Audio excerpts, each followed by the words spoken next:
Welcome to Wheeler's Vinyl Review.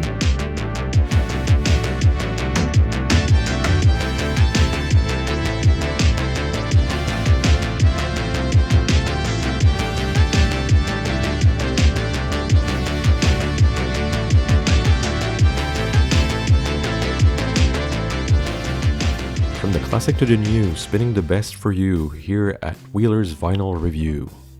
Today, a review that's based on a suggestion from our pal Kennedy, who talked about YUNGBLUD at the end of 2025, beginning of 2026. And I must say, the One More Time EP that he did with Aerosmith is something that really will catch your ear. He's a British punk pop vocalist who's collaborated recently with this veteran American rock institution that is Aerosmith. And it gave us really a 5-song EP that is filled with energy and reverence to his elders. All the while, you feel the man's energy, which, if you've never heard of him, I highly suggest that you go onto his YouTube channel. You will see how much this guy can really rock, much like the masters of the 70s, 80s, and 90s. He's actually been around for a little while. He's had an album out since 2018 called 21st Century Liabilities, but he's really come to the forefront in the last few years, especially in the viral moment where he met Ozzy Osbourne backstage at the final performance of Black Sabbath in Birmingham on July 5th, 2025. So he saw the Prince of Darkness about 17 days before he passed on. So that gives you a good idea of how much this guy has reverence for his elders and understands just the power of these guys and how much they've given to their fans over the years. Of course, I don't need to talk to you too much about Aerosmith, especially not of what they've done on vinyl, but it's been a while since one of their new records has been worth your money on wax.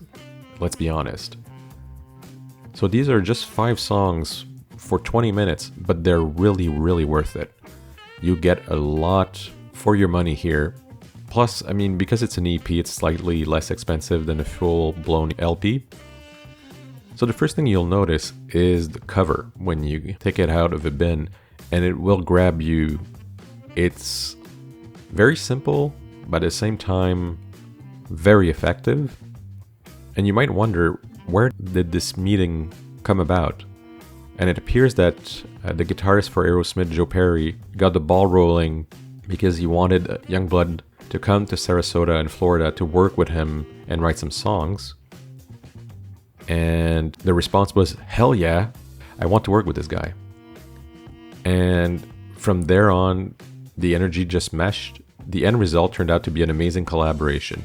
Let's face it, Aerosmith, every once in a while, they get into a funk and they'll do a collaboration and they will rise again to new heights. There's a lot of electricity here. You can really hear it on almost every track. I mean, it's an Aerosmith album, so you know it's a staple of rock and roll and showmanship where your ears are going to have a lot of fun. But here, the chemistry starts something new. It flows in a really nice way.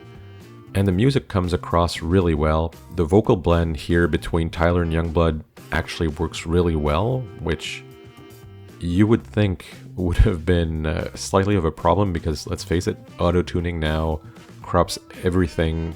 But this is real singing, and thus we're maybe getting out of the artificial sound that we've been having the last few years. And Tyler actually pushes his vocal cords much more than he's done so in the last few years. You've got great riffs on Problem.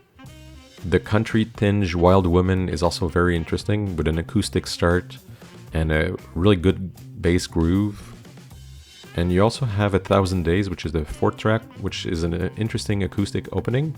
So for my money, it's a really interesting album if you can get it at a decent price. Don't overpay. I've seen it at wildly different price points.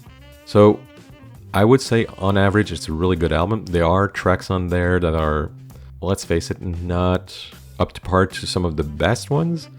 I mean, on average I would say it's a 4.5 on 5 album, Some of them are slightly cringy, but let's face it, it's mostly good sound and good tracks, and the sound is really well done.